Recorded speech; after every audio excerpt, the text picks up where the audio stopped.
Presentado por Vida Café, el café de tu vida.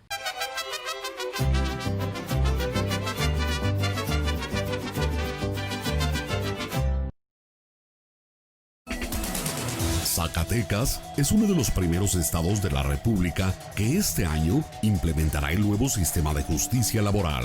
A partir del mes de octubre, el Poder Judicial del Estado contará con un juzgado en la capital y otro en Fresnillo para atender y resolver todos los conflictos entre patrones, trabajadores y sindicatos. La impartición de justicia laboral será pronta y expedita.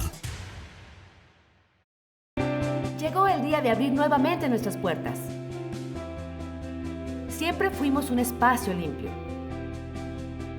Bike and Fit ahora además es un espacio seguro. Hemos implementado las medidas necesarias. Nuestro equipo está capacitado. Te pediremos en todo momento que tomes sana distancia y que se cumplan todas las medidas sanitarias. Todos los equipos e instalaciones serán sanitizados todo el tiempo. Ven, ponte en forma y colabora con nosotros para cuidar tu salud y la de los demás. Para no exceder el límite de personas, te pedimos agendes tu visita. Bike and Fit, comprometidos con la salud.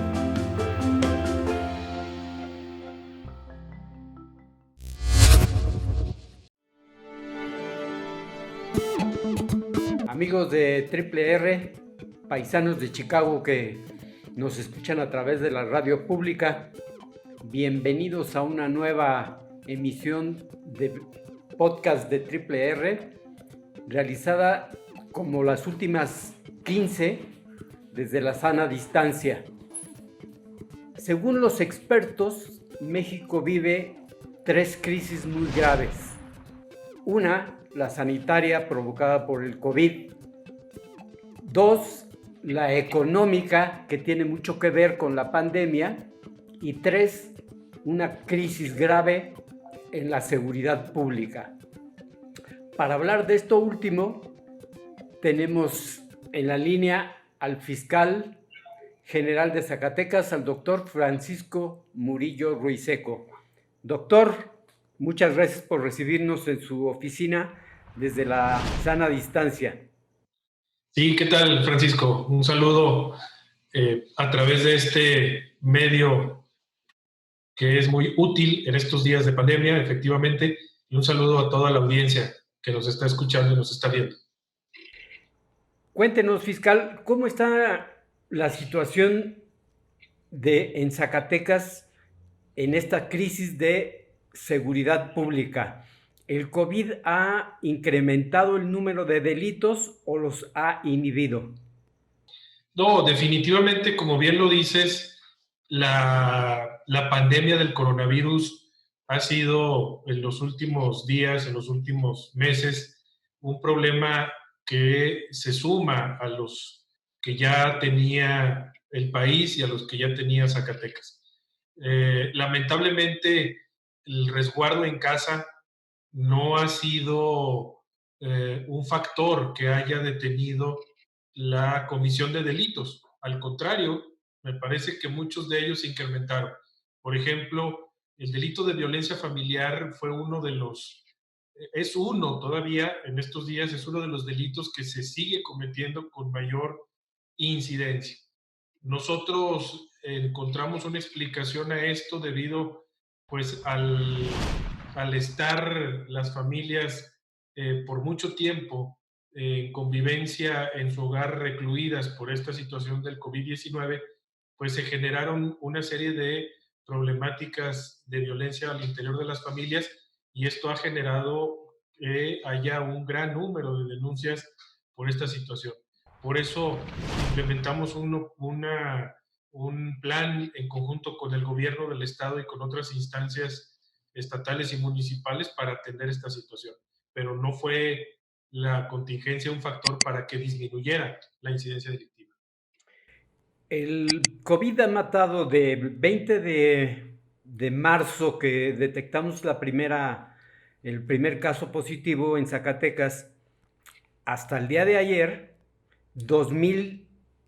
391 casos positivos y el virus ha matado a 245 personas.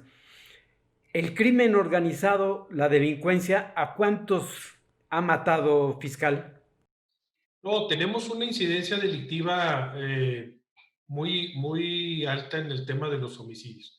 En lo que va de este año tenemos un porcentaje mayor a el 50% de lo que el año pasado representaba para este delito de homicidio.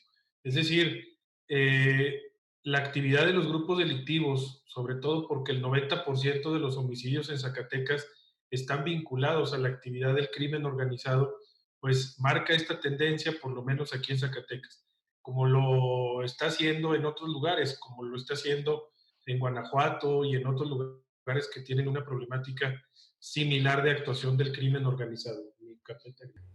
Entonces, la delincuencia ha matado a más personas que el COVID. Evidentemente sí, evidentemente sí. Esta es una situación que nosotros hemos puesto en el grupo de coordinación local con las autoridades federales, con las autoridades locales y federales, precisamente para poder atender esta circunstancia, porque al final de cuentas es una disyuntiva para nosotros. El atender las denuncias en esta contingencia ha sido bastante complejo porque tanto el tema de procuración de justicia como la seguridad pública no han podido detener sus labores. Con pandemia o sin pandemia, la Fiscalía tiene que seguir trabajando en sus labores cotidianas. Hace días el cártel Jalisco Nueva Generación subió un video a las redes sociales para mostrar su poderío en armamento, en vehículos. Fue un mensaje, según los que saben, dirigido al gobierno federal, un reto al gobierno federal. En la Ciudad de México, pues atentaron contra el jefe de la policía y ya está identificado que fue el Jalisco Nueva Generación. Nosotros tenemos presencia de este cartel. ¿Qué tantos problemas nos está generando? ¿Ha tenido manifestaciones violentas? ¿Y qué estamos haciendo para prevenir su actuación? Efectivamente, como lo marcas, el Zacatecas, por su ubicación geográfica, tiene un particular interés en los grupos delictivos que intentan el trasiego de drogas hacia la frontera con Estados Unidos. Evidentemente, hay grupos delictivos que están en otros estados hacia el este, me refiero a, por ejemplo, Tamaulipas, o en los últimos tiempos, precisamente al cártel de Jalisco. Estos grupos delictivos lo que intentan es, pues, apoderarse de las plazas para ir cuidando que el trasiego de la droga llegue a mejor destino. No ha sido Zacatecas en esa situación parte de este movimiento a nivel nacional de los grupos delictivos, es parte de esta situación, perdón, y evidentemente pues el grupo delictivo del Cártel de Jalisco ha tenido una mayor presencia en el estado y las fuerzas del orden, me refiero tanto al ejército mexicano, la Guardia Nacional, la policía, las policías estatales y algunas policías municipales, pues han emprendido una barrera de contención para tratar de inhibir la actuación de estos grupos delictivos en el estado. Así lo hemos venido haciendo, así está diseñada la estrategia nacional, precisamente para contener el avance del crimen organizado. Pero salvo la fuga de reos en la que me parece que tuvieron alguna participación o una gran participación, no se han cometido delitos violentos. Estos carteles no han tenido enfrentamientos, no han tenido choques sangrientos con muertos y que causen víctimas en la sociedad. Bueno, así como lo vivimos hace años atrás aquí en el estado, no. Los últimos acontecimientos parecidos, similares, incluso donde circula un video en un municipio en particular, me refiero a Valparaíso, de este crimen, de este grupo criminal. Quien le ha hecho frente a esta situación es la Guardia Nacional, y las investigaciones de estos hechos donde ha habido algunos decesos las lleva la Fiscalía General de la República, precisamente derivado de las actividades del crimen organizado. Entonces, esos eventos que han sido por lo menos dos los que hemos registrado en el municipio de Valparaíso, en zona serrana, precisamente ha sido con la Guardia Nacional, es decir, un enfrentamiento con autoridades federales, y que ha derivado en la muerte de algunos criminales en aquella zona. Fiscal, hay un tema que preocupa mucho a los legisladores de la cuarta generación, de la cuarta transformación, sobre todo a la senadora Giovanna Bañuelos y a la senadora Soledad Luébano. Me refiero a los expedientes de investigación del exgobernador Miguel Alonso. La Fiscalía, tengo entendido, no los requirió, no los atrajo, siguen en la Fiscalía a su cargo. ¿Cómo están estas investigaciones en torno al exgobernador Miguel Alonso? Bien, ahí teníamos nosotros, al final de la administración federal de Enrique Peña Nieto, la entonces todavía Procuraduría General de la República remitió a esta Fiscalía Estatal a algunas carpetas de investigación por considerar que no eran delitos del orden federal. Nosotros aceptamos la competencia, y actualmente esas carpetas de investigación que en algunos casos se sumaron a las que ya había por denuncias también de legisladores locales, de actores locales, se acumularon, y actualmente tenemos todavía en trámite esas carpetas de investigación. Nosotros hemos venido trabajando algunas investigaciones en coordinación con la Unidad de Inteligencia Financiera de la Secretaría de Hacienda Federal. Esa unidad, como el público lo sabe, tú lo sabes, realiza ciertas investigaciones para dar precisamente con los recursos financieros, con los recursos económicos que en un determinado momento pudieran incurrir en algún ilícito, tanto del orden federal como del orden local. Y lo comento porque estas investigaciones en contra de exfuncionarios públicos no se han detenido. Seguimos nosotros trabajando en esa integración de información en colaboración con autoridades federales, que también, si me permites hacer un paréntesis, en esas investigaciones está involucrada, por ejemplo, la Comisión Nacional Bancaria y de Valores. Lamentablemente, por el tema de la pandemia, la Comisión Nacional Bancaria y de Valores también detuvo casi por completo sus actividades. Nosotros, al día de la fecha, tenemos más de 60 solicitudes de investigación a cuentas bancarias de varias personas, de varios sujetos, de distintas investigaciones, y que actualmente no nos han podido atender o responder en virtud de que la Comisión Nacional Bancaria de Valores detuvo, repito, casi por completo sus actividades derivado de la pandemia. Eso nos ha también detenido para poder seguir avanzando en esa investigación que tú mencionas contra estos exfuncionarios públicos y otros más que tenemos pendientes. Pero eso no quiere decir que no podamos avanzarle. Estamos todavía en esa integración de información para que en su momento podamos pronunciarnos, el Ministerio Público tome una decisión y pueda pronunciarse al respecto. Hasta este momento, te confirmo, la Fiscalía General de la República a nosotros no nos ha pedido que se quiera hacer cargo de esas investigaciones, y si en un momento lo hace, pues ellos tienen la facultad de atracción para hacerlo en cualquier momento. 60 peticiones a la Comisión de Valores sobre funcionarios, exfuncionarios o empresarios. Investigaciones de incluso cuentas que se utilizan para extorsiones telefónicas, donde se hacen depósitos bancarios. La Comisión Nacional Bancaria para nosotros es un filtro, es un enlace con el sistema bancario, con el sistema financiero mexicano. Es el filtro que tenemos de todas las fiscalías y procuradurías a nivel nacional y es la comisión la que nos debe de proveer de información financiera del sistema financiero mexicano. Por eso es bien importante el trabajo que hacemos con ellos y lamentablemente, te repito, en los últimos meses ha estado detenido este trabajo en virtud de la pandemia.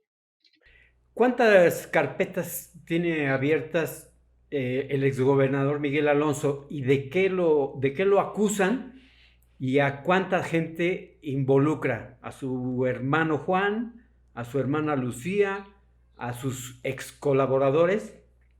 Yo te podría confirmar que son principalmente a sus ex colaboradores, es decir, funcionarios que estuvieron en su momento trabajando en áreas sensibles, como lo pudiera ser la Secretaría de Finanzas y otras áreas de la administración pública. No hay una carpeta de investigación específicamente contra algún hermano de esta persona, salvo quien tuvo acceso a los recursos públicos en su momento dado.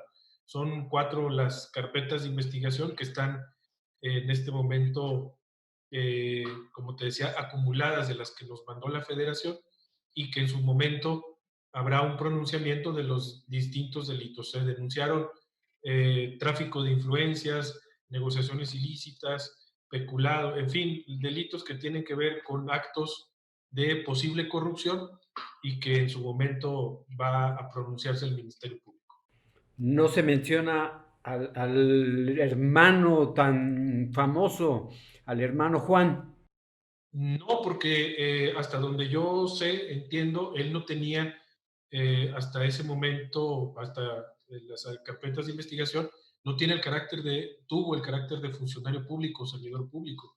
Se denuncian actos de malversación de fondos públicos, pero hasta donde nosotros tenemos las investigaciones, pues no tenemos registrado a esta persona que tú comentas.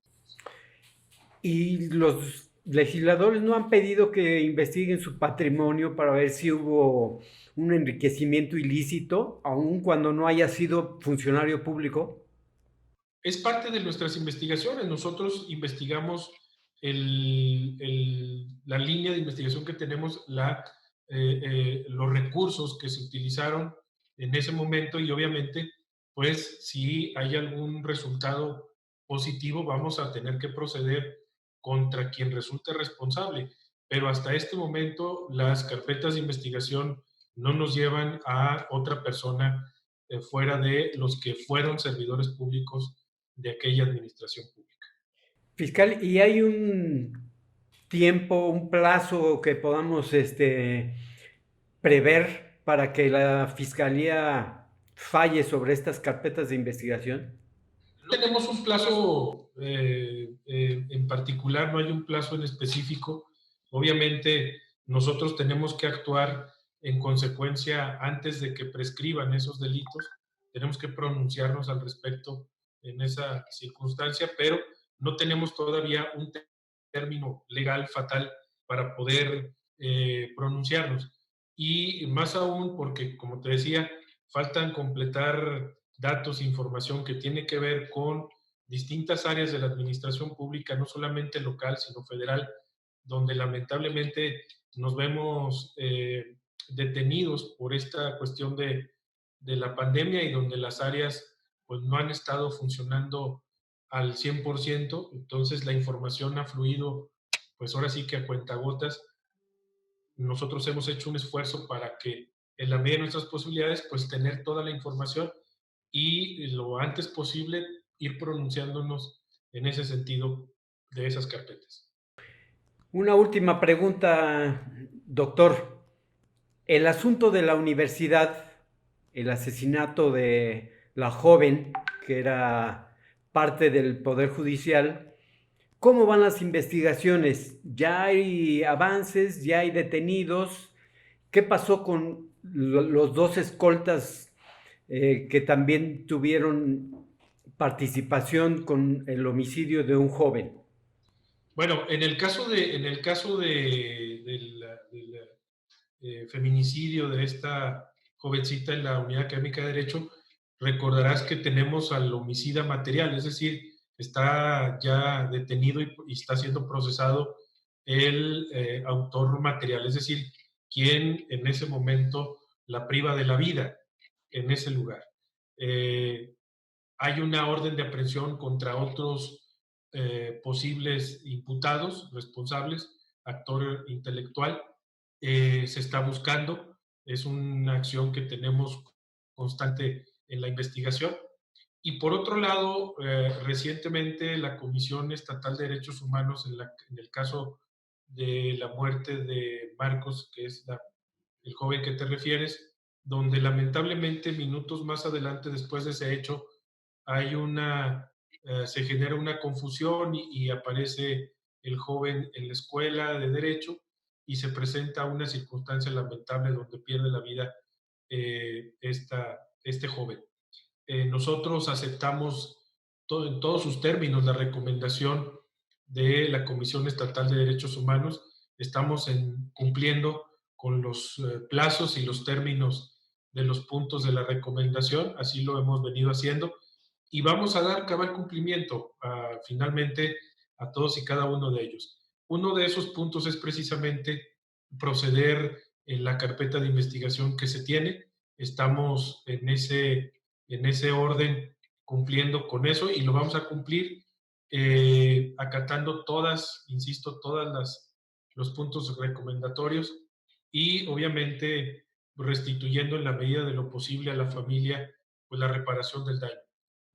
Sí, la Comisión de Derechos Humanos le pidió al gobernador que pidiera perdón a la familia y así lo hizo, pero supongo que la familia no se conforma con eso. Habrá que hacerle justicia a su hijo. Sí, como lo marca nuestro Código Penal, nosotros estamos integrando la carpeta de investigación por un homicidio donde no hubo la intención de privar de la vida en un primer momento a este joven llamado Marcos. Sin embargo, nosotros tenemos que llegar al final de esa investigación y qué es lo que vamos a hacer en las próximas semanas. También ya concluir con ese asunto y, como te decía, la intención de reparar el daño integral, como lo marca la ley, a la familia. No podemos restituirle la vida, pero sí cumplir con nuestra responsabilidad y pues terminar al final de cuentas con esa investigación y restituir en la medida de lo posible con la reparación del daño. Fiscal, le agradezco mucho su atención, su tiempo. Amigos, no dejen de escuchar esta entrevista y otras en nuestras redes sociales. Hasta la próxima. Gracias, doctor. Gracias, buen día. Hasta